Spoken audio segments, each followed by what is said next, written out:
Planning এর part 3 বা 3 নম্বর ক্লাসে আমরা দেখব তৃতীয় পঞ্চবার্ষিকী পরিকল্পনা, অ্যানুয়াল প্ল্যান এবং চতুর্থ পঞ্চবার্ষিকী পরিকল্পনা। যেখানে তৃতীয় পঞ্চবার্ষিকী আহ, পরিকল্পনাটি আমার শুরু হয়েছিল 61 থেকে 66 অব্দি এই পরিকল্পনাটি চলেছিল। কিন্তু এই পরিকল্পনাটি করেছিলেন জন স্যান্ডি এবং সুখময় চক্রবর্তী। আর 61 থেকে 66 অব্দি প্ল্যানটা হয়েছিল।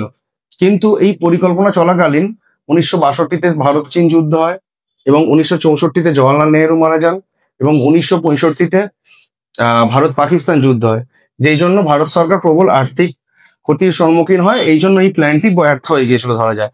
তো প্রথম এই তৃতীয় পঞ্চবার্ষিকী পরিকল্পনাটি ব্যর্থ হয়। যদি এরকম কোশ্চেন আসে তো আমরা তৃতীয়টি অ্যান্সার করবো। এর মানে ব্যর্থ হয় মানে এর লক্ষ্যমাত্রা রাখা হয়েছিল 5.6%, কিন্তু আমরা লক্ষ্যমাত্রা অ্যাচিভ করতে পারিনি। আমরা অ্যাচিভ করেছিলাম 2.8%। তো এরপরে এখানে দুটি ইম্পর্টেন্ট আরো পয়েন্ট আছে, যেটা 1965-তে তৈরি হয়েছিল ফুড কর্পোরেশন অফ ইন্ডিয়া, আর 1964-তে তৈরি ছিল industrial development bank of India, আর 1963-তে তৈরি হয়েছিল এআরডিসি। তো এরপরে এআরডিসি 1975 সালে নাবার্ডের রূপ নেয়, যা কৃষিক্ষেত্রে ঋণ দেয়। তো এই গেল আমার তৃতীয় পঞ্চবার্ষিকী পরিকল্পনা। এরপর অ্যানুয়াল প্ল্যানিং হয়েছিল, যেহেতু আমাদের এই প্ল্যানিং ধাক্কা খেয়েছিল, তো প্রতি বছর এক বছর এক বছর করে 3টে বছর 3টে প্ল্যান হয়েছিল, যেটা হয়েছিল 66 থেকে 69।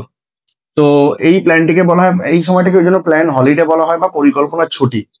তো এই টাইমে মেন গুরুত্বপূর্ণ জিনিস যেটা হয়েছিল, তো পাঞ্জাব হরিয়ানাতে গমের উপর প্রথমবারের মতো সবুজ বিপ্লব ঘটানো হয়েছিল। মেক্সিকো থেকে এই গমের বীজ আনা হয়েছিল, যদিও এই সবুজ বিপ্লব ঠিক সেভাবে সাকসেসফুল হয়নি।